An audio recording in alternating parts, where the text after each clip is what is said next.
For years, any Russian journalist who dared to be critical of the Kremlin was risking their freedom. In addition to raids, harassment, and assault, there's been a proxy war on independent media. There are academic studies about how Moscow, over the years, has used indirect means to crack down on the press. More recently, just a few weeks ago even, a court convicted 4 journalists of extremism for working on an anti-corruption group founded by the late opposition leader, Alexei Navalny. Each was sentenced to 5.5 years in prison. There are also examples of foreign journalists being caught in the Kremlin's web. Last month, it was found that Ukrainian journalist Victoria Roshina was tortured and killed, her organs removed from her body by her Russian captors after traveling to the Russian-occupied region of Zaporizhia in eastern Ukraine. The Wall Street Journal's Evan Gershkovich was released in 2024 after being imprisoned for more than a year on a false accusation of espionage. There are, of course, sadly, many other examples. Journalism is not a crime, but under such a violent, oppressive regime, many members of the press have had no choice but to flee. Our guests today are Russian journalist Ekaterina Barabash. Hello to you, and thank you for coming in today. Thank you for inviting me. We also have Louise Alluin Bichet, a project director at Reporters with Borders. Hello to you. Thank you. I want to begin with you, Ekaterina. You faced up to 10 years in prison at your upcoming trial after being critical of Russia's war in Ukraine. But a few days ago, you arrived here in Paris after fleeing house arrest in Moscow. It was a clandestine, daring, dangerous escape. First of all, just tell us how you're doing. When I understood that I was facing up to 10 years, I think it would be 5-7 years, I understood that the Russian jail is worse than death. So I decided to escape.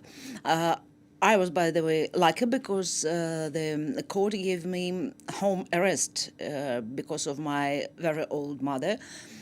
He's 96 now, and they allowed me to stay with her. To look after your mother? Yeah. So they put on a bracelet on my leg. They put many gadgets which were catching the signal to their monitors. So I have been staying at home. Then I decided that I'd have to leave. How did you reach that decision? You're looking after your elderly mother. When did you know it was time for you to flee? Some people who were going to organize my escape, and they kept in touch with me. They proposed me to help me in this way. And my mother, she is not alone. Now, happily, she has an assistant in her home. She has a son. All my friends are visiting her, are calling her, and that's okay. But I miss her very much, sure. We established the date of my escaping. I got many instructions how to do all this. I had to put on a hat, dark glasses. I found something like a wig. Huh? A wig. Wig. A wig, yes. Brown or even black, capuche. And I left the house early in the morning of 13 April. Mm-hmm. I reached a point where a car has been waiting for me, and we went. Unfortunately, I cannot say which direction it was. 2,800 kilometers. Right. But I'm sure that FSB did know this. Mm-hmm. They came to my house. Yeah, the Russian intelligence. Yeah. They came to my mother, to my home. The house was full. The apartment was full of my friends and relatives. Nobody. I was forbidden to tell anybody. This is a daring escape. Reporters Without Borders played a critical role in organizing this. Yeah. Were you confident it was going to work? There are so many steps along the way where this could have fallen apart. Yeah. And you have someone's life in your hands. How do you know if this is going to work? So yeah, it was, you said it, very, very risky escape that we coordinated. I must say that at some point we thought she was she has been taken, or even few hours we were almost feared that she was dead. So yeah, indeed, that was quite risky. But we were optimistic, and it was also an escape that required a lot of people, different people, a lot of different activists and real brave individuals that are willing to be part of this courageous gesture, and it's also, I think, a message to Russia, or to the Kremlin, to Putin actually, to say that there are some independent and free voices that are not accepting the situation, and that are risking their life, and that are also leaving everything behind. Ekaterina is talking about her mother. I think you can imagine how it feels to say goodbye. So it's extremely brave, and it really shows that those voices and those independent journalism will not stop and will not stay silent. Ekaterina, are there any concerns about what could happen to your mother now that you're here, or is that an issue at all? Her well-being now that you've left? Do you think she could be harassed, or? No, I knew that everything would be okay with my mother. She misses me a lot, of course, but when I told her about my plans, she told me that sure, she will miss me, but the main thing for her that I'll not be in jail. Yes, it was a great team, a great escaping team, including first the RSF, who were coordinating. They have been keeping in touch with other organizations. So now I understand that it was a great operation. I didn't know them. That I thought it was only 1, 2, 3 persons, a small net. But now I understand that it was a great operation. It probably speaks to how well it was organized. The fact that even you weren't aware of how many people were involved. Just curious. This crackdown on the press in Russia, it got worse since the war in Ukraine. Can you tell us just how bad it is? You mean the whole atmosphere in for journalists working in there and being critical of the invasion? As I told on press conference, I'm sure there is no journalism in Russia. Many Russian journalists were insulted by my words, because they told, you like to say that I do not exist. No, at all. There is a great difference between journalism and journalists. Mm-hmm. There are brave journalists, which risks very much. They might find themselves in jail soon. There is a Russian journalism in exile here. But the journalism doesn't exist now because of very strong censorship. Yeah, Louise, Reporters Without Borders releasing its updated World Press Freedom Index, Russia ranking 171st. Mm-hmm. That is near the bottom. Only 9 countries are worse. What does that mean for people on the ground in Russia? I think, just like Ekaterina said, there is no independent journalism in Russia anymore, and that's what we are showing in the yearly index, as you said. It shows a it's a bandit system. It's a whole system around aggressive propaganda, which is extremely harsh on journalists inside Russia, of course, which has huge consequences on the citizens, on Russian citizens.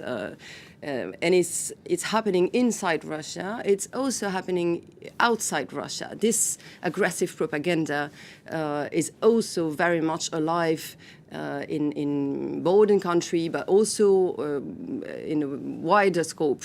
We published a study on that, an investigation on Egypt, for example, how far the Russian government is infiltrating media in other region of the world to impose this Kremlin vision on the vision of the world. So it's very aggressive. When you mention about it going over borders, also Russia's laws, because some of these laws are so vaguely worded, and who they can address or attack or target in Russia, or journalists who've escaped, like Ekaterina. Yeah, totally, and that's part also of the scoring in the yearly index.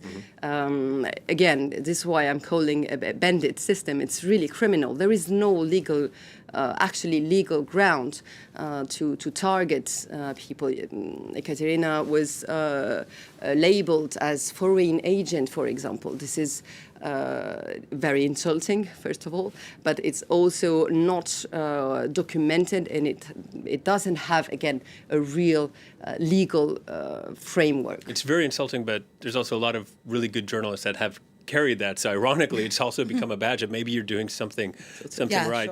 Sure. Katerina, sometimes when there are disasters, and maybe a natural disaster, there's survivor's guilt. I'm wondering, I can't imagine what it's like to go through what you did where you fled your country. Do you have any sort of complex feelings about having left Russia and the people behind? Is it mixed up in emotions that you made it out but other people did not? Is it difficult for you? Has it hit you? Who wants do. So the most of people of Russia, they don't care. They don't want to know about war. They live as they lived. Before that, a war, which somewhere there, the life is continuing. No, I don't have any reflexes. I don't feel any. I don't feel myself guilty. I feel myself guilty before my mother, and the and other part of my family, which now takes care of my mother. But what shall I do? I'm a journalist. I had to write the truth. Right. And your mother sounds like she understood that till the very end. So a good mother. Then what's next? A new chapter of life. You're a culture critic, a film critic. Is it retirement or is it political activism? Or are you gonna? What's next? I'm a journalist. I've been writing articles on the border between culture and politics, especially last years when war began. Somebody had to say something. The profession, journalist, it exists. Now it's in exile, but it has to survive. Running out of time, Louise, real quick, are journalists like Ekaterina who have fled Russia, are they integral or critical to trying to improve this situation back in their homeland? Yeah, sure, and that's part of the. I don't want to talk for Ekaterina, but that's part of the plan to be able to work and to be able to talk about Russia, to talk about the large-scale invasion of Ukraine now. So of course that's part of the work, and we are at RSF working on a comprehensive response on this aggressive propaganda I was talking about. So it means to be able to broadcast satellites for Russian citizens that want to access free, independent, reliable information inside Russia. We are monitoring propaganda on specific reports. We are mirroring some websites that are censored inside Russia. So this is part of a comprehensive response. And of course, for that, we need, again, independent, brave, courageous journalists such as Ekaterina to work with us on this, again, full response. And sure, I'm very grateful to RSF that they took part in my destiny. So thanks a lot. I want to thank both of you for coming in. I wish we had more time. Ekaterina Barabash and Louise Alluin Bichet, thank you so much for coming in. And that brings us to our quote of the week. Le Monde journalist Benjamin Quesnel spoke to Russian journalists living in exile who are training remotely young reporters back in their home country. One of the volunteers is 50-year-old Olga Proskornina. She said she became a journalist because, quote, I was fascinated by the freedom of words. We wanted to change the world for the better. This profession is much more dangerous today than it was for us under perestroika. That's it for this edition of Scoop. Thank you for watching. Please stay tuned to France 24.